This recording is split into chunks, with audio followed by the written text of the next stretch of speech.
Her eyes nearly fell out of her head when she saw Nick's little son get into the driver's seat. Then they drove off. Judy was shocked and confused.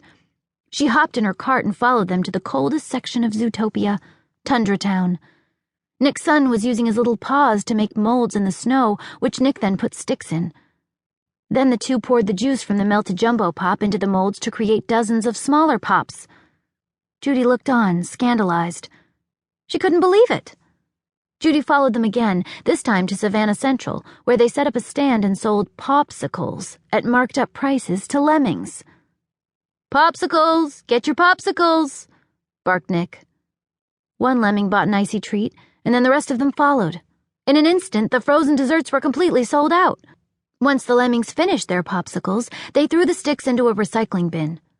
When the lemmings were gone, a small door opened in the bin, and the little fox, who Judy realized was not an adorable toddler, but a fully grown fennec fox named Finnick, stepped out with a bundle of used popsicle sticks. Judy was having trouble believing her eyes. She continued to follow Nick and Finnick to Little Rodentia, where Nick plopped down the bundle of used sticks in front of a mouse construction worker and shouted, "Lumber delivery!" "What's with the color?" asked the construction worker. "The color? It's red wood," answered Nick, shrugging off the question as he accepted his payment. The construction workers hauled the sticks away, and Judy watched in awe as Nick handed Finnick his share of the cash. $39.40. There you go. Way to work that diaper, big guy. What, no kiss bye-bye for Daddy? Nick asked jokingly. "You kiss me tomorrow, I'll bite your face off," said Finnick in a deep voice. "Ciao." Finnick hopped into his van and drove off, blaring loud rap music. Judy appeared in front of Nick, her face burning with anger. "I stood up for you, and you lied to me. You liar!" she yelled. "It's called a hustle, sweetheart," said Nick coolly. "And I'm not the liar. He is." Nick pointed behind Judy. She turned but saw no one standing there. When she whipped back around, Nick was gone.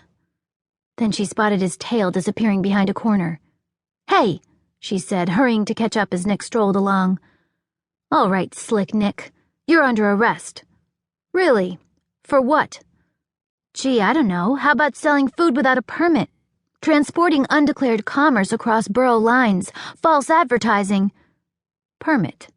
Nick smiled as he showed Judy the document. "Receipt of declared commerce." He showed her a receipt. "And I did not falsely advertise anything. Take care." "You told that mouse the popsicle sticks were redwood," Judy said. "That's right," said Nick smugly. "Red wood. With a space in the middle. Wood that is red. You can't touch me, Carrots. I've been doing this since I was born." "You're going to want to refrain from calling me Carrots." "My bad," said Nick.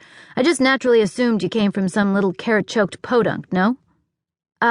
No," Judy replied as if to say, obviously not.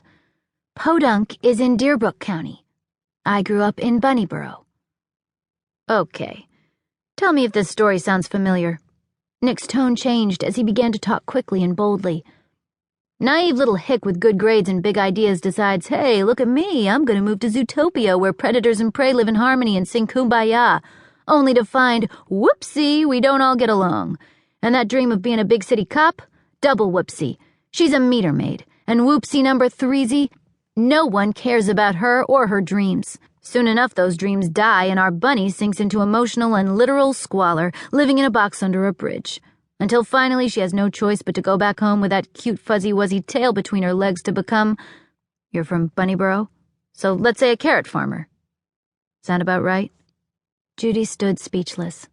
She couldn't believe Nick had figured out her fears so quickly. A passing rhino almost pushed her down, knocking her out of her thoughts. "Be careful now," warned Nick, "or it won't just be your dreams getting crushed." Hey, she said, trying to pull herself together. "No one tells me what I can or can't be, especially not some jerk who never had the guts to try and be anything more than a popsicle hustler." "All right, look, everyone comes to Zootopia thinking they can be anything they want. Well, you can't. You can only be what you are." He pointed to himself. "Sly fox,